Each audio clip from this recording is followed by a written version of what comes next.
Has the hierarchy in DC finally changed?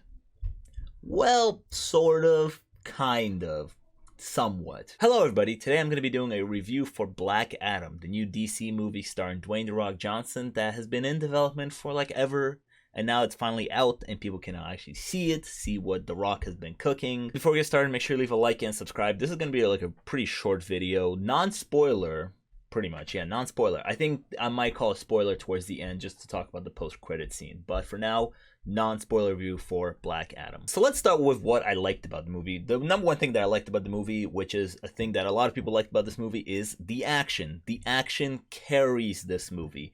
Without the action, I mean, it's a superhero movie, so it cannot have action. But the action is actually really thrilling. It looks nice. The visuals are pretty cool in this movie. The action carries this movie.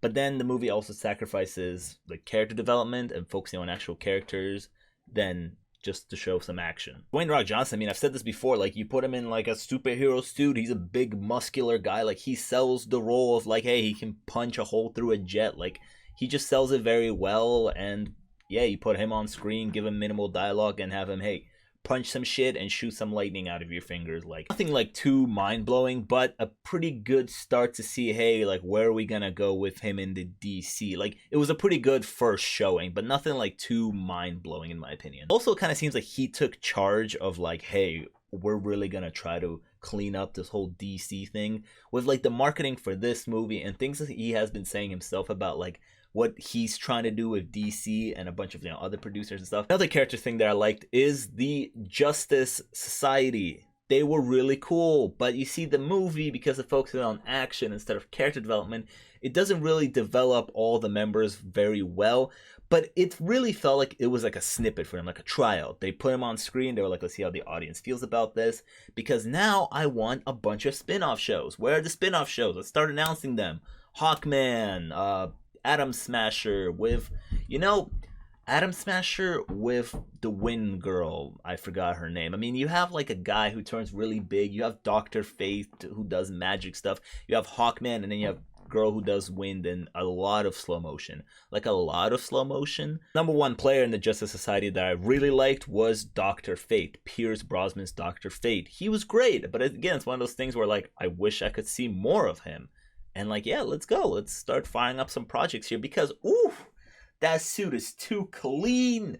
That mask that he has, man, it's too fire. It's too fire. We gotta see more of him. It's one of those things where like the Justice Society gets introduced, and for me personally, who doesn't read comics, and I feel like for a lot of people who don't read comics, some of these characters like Dr. Fate, he has magic powers, but he's also like a alien mask thing going on there. He can see the future. He gets introduced in this movie and you get like a little bit of like a character dump, some information, but then like that's all you know about them. It really feels like if you haven't seen those characters before from like comics or maybe anime shows or something like that, you won't really fully understand like what their powers are and what they're doing here, because Dr. Fate, there's a lot of stuff to Dr. Fate that I would love to learn more about. However, on the Justice Society side, I felt like Hawkman for the first 2 acts was really corny. I liked him in action when he's like fighting and throwing down. He's cool. But when he opens his mouth, he just has some really corny dialogue. And I don't even know how he's the leader. Like, I questioned it a lot of the time. I was like, how are you the leader of this team? Because, I mean, this isn't really a spoiler alert, but like, their whole plan is that the Justice Society are gonna go talk to Black Adam and try to calm him down so he doesn't destroy shit. But every single time Hawkman tried to talk to Black Adam, every single time he would be very hostile towards him. I'm like, bro, no, that's like, if you're the leader and you want everything to go down smoothly and safely and nobody gets hurt, why when you get a chance to talk to him one-on-one and reason with him, you're like, yeah, let's fight, like, come on, I'm stronger than you, like, we can take you down, no problem. Because that's like the number one thing he says. It's like, bro, like, relax, come on, use your words. The character reels it back in the 3rd act, but I felt like in the first 2 acts he was just really corny with that stuff. It kind of started getting annoying at a certain point. Speaking of corniness, like, this movie, the biggest negative about it is that it's just extremely average in terms of superhero movies. In a world where we live with so many different superhero movies and content, it's so easy to pick out like the most average ones, and this one is like one of the most just average ones. It relies heavily on action, but script and story wise, it falls pretty flat. It has a lot of corny moments in it. I mean, over the past couple of months, people have been making fun of like Marvel humor and how they use humor. In this movie, I felt like the humor fell completely flat for a lot of the time. I did not like the first act at all. The second and third act are pretty good. The first act, I did not like it. I felt like it was extremely messy from just the dialogue, the story. I mean, there are some like painfully corny villains with just the worst dialogue just ever. And also, I don't talk about this often, but the editing in that first act, and it's just the simple editing. It's not the editing in action sequences. And this is where you can tell like the movie really prioritized action sequences, because they really did action sequences well, but it's just the shots where the characters are just standing there talking to each other. Like, the editing felt like extremely off to me in terms of that. There's a few characters that I really didn't like. Like, I know why they're in the movie and they serve a pretty big purpose to the plot, but this entire family thing, there's a mom, a kid, and a brother of the mom's. I did not care about them. I really kind of hated them. The kid, we've done this trope before many times where, you know, the kid who's a superhero fan, who's a fan of superheroes, finds an actual superhero and he, like, is going to give him all the superhero cliches, be like, yo, you got to have a catchphrase. We got to get you a new name. We got to change your costume.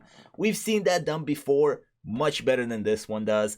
I know it's funny to say, I mean, you know, grown-ass man over here saying, I honestly didn't like the kid in the movie. Yeah, that's it. Like, you can go and have fun with this movie just watching the action, watching The Rock punch some shit, and watching the Justice Society punch some shit and do some crazy shit. Like, yeah. But my number one biggest, like, positive about this movie that I really liked is something that they didn't really explore all that well in the movie, which is the Justice Society. I found them really interesting. I actually found all the members pretty interesting. But personally, this is like the small W that the DCEU needed. Or whatever it's called now. Does it have a new name? I don't know. It's just, it needed to put itself back on the map. It didn't really have many things come out this year. Black Adam is like the only one, with like Peacemaker all the way back in January. Remember Peacemaker? Yeah, that was a long time ago. But like, yeah, just release something here that's not awful. It could be average, sure. It can be great, but it can be average, sure. That's fine. As long as it's not like bad, it's setting up like a chain where people can look at this movie and be like, okay, well, the fate of the DCU potentially is in good hands. They're potentially working on something better than this. But like, as long as it's not awful, that's fine. That's a small W that the DCU, I think, really needed just to put themselves back on the map. They're like, hey, we're doing stuff. And here's my spoiler alert, okay? I'm going to talk about the post-credit scene just real quick, okay? 3, 2, 1... Henry Cavill as Superman is back in the DCU. No more headless Superman shots where we can't see his face because we couldn't get Henry to come back. Henry's officially back. He has returned. And this post-credit scene would have been more impactful if it wasn't fucking spoiled for me many, many times. So earlier this week, like before the movie came out, there was like breaking news that like DC was in very early developments with Henry Cavill for a new Superman movie. It was like breaking news, like he's back. And I remember thinking to myself, these news come out now and we're only like a few days away from Black Adam coming out. So like, he's definitely going to show up in Black Adam, isn't he? And he does. Yeah, he's in the movie. Like, that post-credit scene was just spoiled like a few days before the movie came out. Like, you could have waited on those news. Come on, what's going on there? It's just Superman coming out and he's like, hey, I'm Henry, I'm back as Superman. And yeah, it's pretty hyped. But like, the thing about the DC is that like, it's hard to get excited about post-credit scenes and promises because they've never really delivered on their promises. They always fall flat. When was the last time we've seen a post-credit scene in a DC movie where like it really had a big payoff in the future? Not really, right? So like, Henry comes out and he's like, Superman is back, and potentially Shazam and Black Adam and Superman are all potentially going to meet up at a certain point. But when's that? Like, how far into the future are we going to go? Yeah, am I going to be in my 30s when that happens? Like, what's going on? And yeah, it was cool, but at the same time, it's like, okay, yeah, this is yet another promise that DC is making for the fans that we'll see if they deliver. Let's just put it at that. So yeah, Black Adam, just an average superhero movie, honestly. Fun with its action, and I want to see more of the Justice Society. So yeah, let me know down in the comments, what did you think about Black Adam? And make sure to leave a like and subscribe. I'll see you guys next time. Peace.